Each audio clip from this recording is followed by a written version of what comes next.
Seeding game of our Chairman's Cup Philippines 2026, and we are here with the winning team, Capiz, with winning 85-51 against Tacloban, and we're here with the head coach, Coach Jeffrey Abool. Coach Jeff, gaano ba ka-importante ang game ngayon since it's a seeding game at ano ba yung sinabi niyo sa players before the game? Actually, both teams, no, halos wala namang pinalanunan.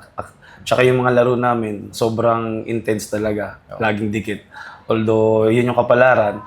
Pero sabi ko sa kanila na dapat kahit umuwi tayo, bumalik tayo ng Capiz, dapat may panalo tayo. So, binigay naman ng mga bata yung best. So, this is our first time, lalo ako, first time ko sa Chairman's Cup. So, next year, siguro, baka gagawin namin yung best namin talaga. At actually, binigay namin yung best namin. Kaya lang, yun lang din eh, yung kapalaran. Hanggang doon lang. Okay, sige sir. Since it's your last interview na dito sa Chairman's Cup Philippines 2026, baka may gusto kang pasalamatan sa inyong supporters back there sa Capiz. Okay.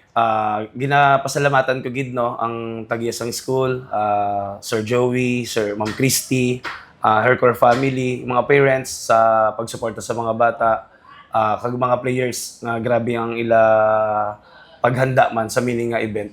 Pagdamo gid salamat Chairman's Cup, maka-experience kami sa muni. Okay, thank you coach. Thank you so much.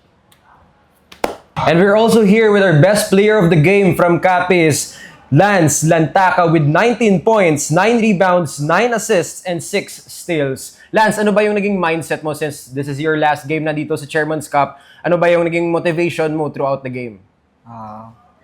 Naging motivation ko na si Papa. Naging motivation ko dahil pinakita ko yung best ko ngayon dahil sa kanya. Kasi yun, na-inspired ako sa kanya. Okay, ano ba yung naging mindset mo? Mindset Communicating ko- with your players? Naging mindset ko na defense lang kami. Helping each others. Oh, ayun. Thank you, Lance. Baka may gusto ka rin pasalamatan doon sa pamilya mo, from Capiz at sa mga supporters ninyo. Thank you so much, Hercor family, Sir Joey.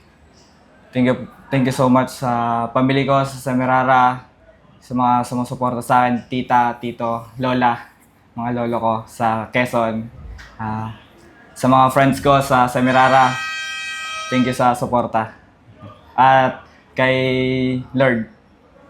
Ayun. Thank you, Lance, at thank you, Coach Jeff. And once again, this is Arcel Vinsagudo reporting for Chairman's Cup Philippines 2026.